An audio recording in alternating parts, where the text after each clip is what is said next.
This unit is courtesy of Mr. Hanmoko who lent me the Dunu Davinci for the week. Thank you so much for your support as always.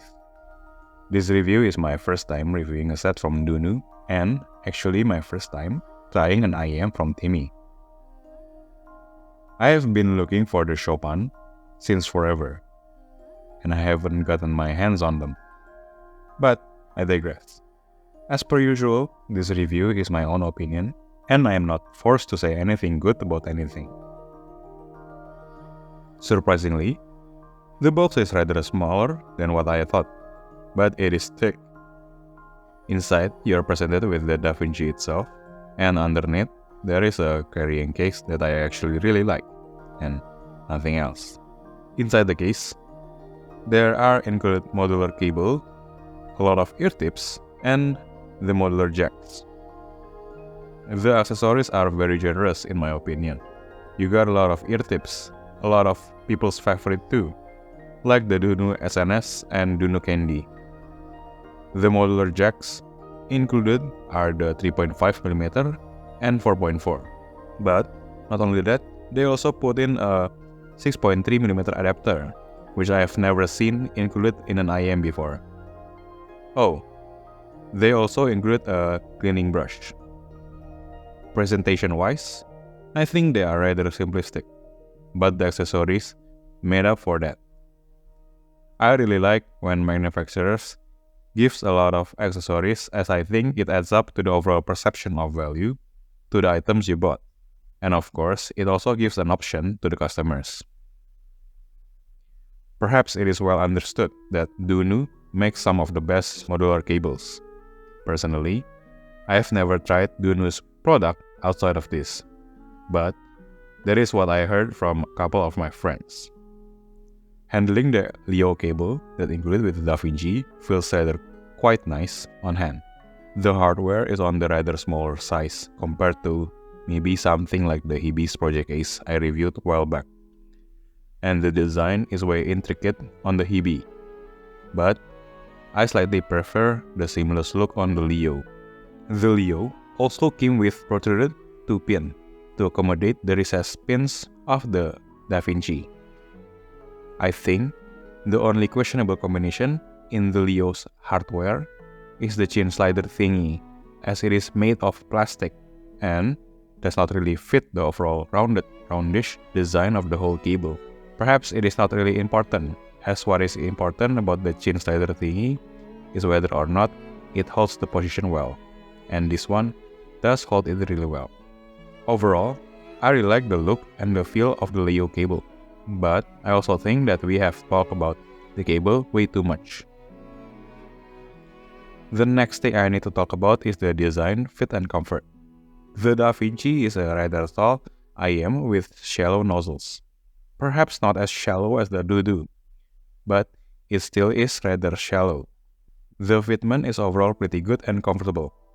If it is not, Dunu has included a bunch of ear tips you could try. As for the design, I really like the faceplate on this one. It reminds me a lot of other planet surfaces like Mars and Jupiter.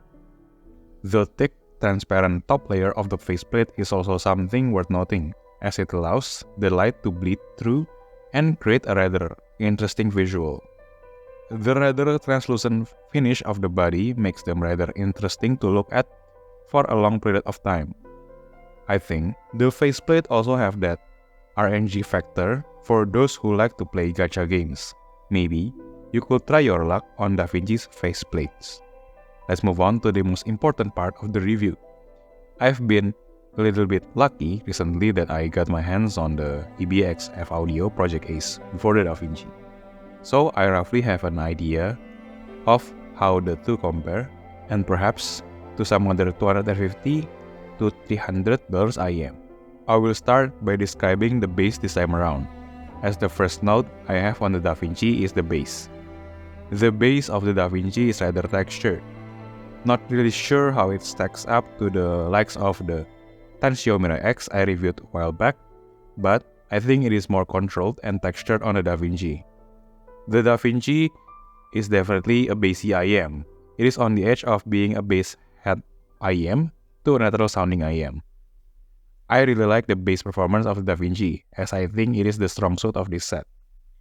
Other than the accessories, this is why I would personally buy the DaVinci. Fun fact, I did talk to Mr. Harmoko about this, but at the end, I think owning this set would most likely be out of my budget at the time, and I would most likely be better off upgrading my source. But again, I digress. Moving on, perhaps not the most forward-sounding upper mids I have experienced so far, yet it felt rather natural considering the hybrid configuration the DaVinci has. On the first listen or short listen, there is perhaps nothing really stands out about the mid-range of the DaVinci. However, as previously mentioned, the DaVinci sounds natural even though they are a hybrid set. The lower mids are linear, with perhaps no dips or bumps giving an even sound presentation. Male vocals sounds weighty and warm, while female felt slightly lighter, but also a bit warm. They still have a little sparkle to them, but not too much as it might give off a sibilant sound on boosted lower trebles. The transition from upper mids to the treble area is pretty good, just like this transition. Perhaps not the brightest set I have listened to so far. The treble performance of the DaVinci is perhaps rather recessed, while giving a pretty good definition and air on cymbals, bells, and many other instruments in that frequencies. I do not have many notes on the treble, as I find them pretty good. Maybe not for treble heads, but good across genres and use cases. For technicalities, since the DaVinci is not that bright, perhaps it also affects the detail retrieval. The detail retrieval is perhaps just okay for the price. You can slightly hear some of that nuance, but not to a point of noticing everything in a recording. Definitely bassier than the listening experiences. As for positioning, I think you are placed near the stage, while the crowds are slightly pushed backwards pretty far from you. I think the details of the crowd are barely there. Perhaps it is a good thing, as it does not distract you from the performance. Back to the performance, the positioning of guitars and drums are quite pronounced. The layering of vocals and instruments are also pretty good. Not my usual kind of music, but the bassy nature of the DaVinci brought me to this song. Perhaps not directly to this song, but to Eminem's new song Houdini first, then this. But I digress. What I like most about this song is the bass texture. It surely came out punchy and thumpy, but there is also some addition to them. Perhaps I'm using the wrong term, but the bass resolution and the clarity of the bass is pretty nice and rather intoxicating. I really like the bass guitar performance with the DaVinci, as the role is so well played and has a lot of sense of resolution and texture. It almost feels like you can feel the bass guitar vibrating and the texture of the strings. This is a really odd choice of music as I barely listen to them with other IEMs. But I do like their song called Tokyo Calling. I've never actually listened to this one, but Spotify recommended me to listen to this, and yeah, as a song that is bass heavy, the DaVinci offers a really fun listening experience. Ah yes, the teacher and student kind of relationship. It is no secret that Clinical and Timmy are pretty close. But of course, it does not have anything to do with the Zero Red and the DaVinci. Well, technically, it is their collaboration with brands, but I digress. Since it is unfair to compare the Zero Red to the DaVinci due to a lot of reasons actually. Take this with a grain of salt, and it is just for fun. The Zero Red is my favorite set that I bought with my second paycheck. It has been a while since I've listened to them. Compared to the DaVinci, the first thing I noticed is that the bass texture came out a little more on the DaVinci compared to the Zero Reds. On the top end, the DaVinci seems to also be more forward, bringing out that sense of resolution. I think If you're like me and you want an upgrade to the Zero Red, the DaVinci is perhaps the next step up. The Dunu Davinci is a collaboration of Dunu and Timmy from Gizaudio. Hi Timmy. The Davinci is a hybrid IM with 4 balanced armature and 2 dynamic drivers. Costing around $300, their sound signature is rather bassy natural, as my first note on them is the bass texture they have. They also came with a lot of accessories in the box. The modular cable is also really impressive as they are quite well built. I honestly do not have too much complaint on the sound as I find them rather nice to listen to. I think if I would be nitpicking, it may feel like it is not resolving enough, and the fitment is rather weird.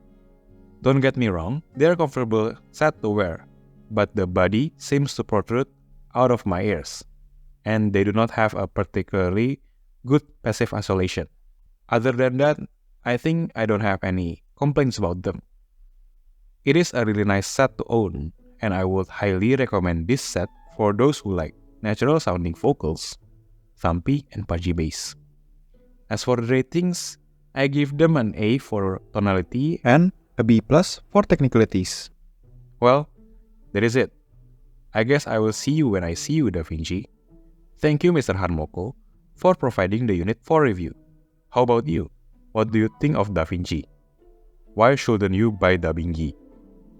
I'm really curious about the last question because I generally find nothing wrong outside of the fitment and perhaps the price. Let me know in the comment section. Thank you all for watching and have a great day.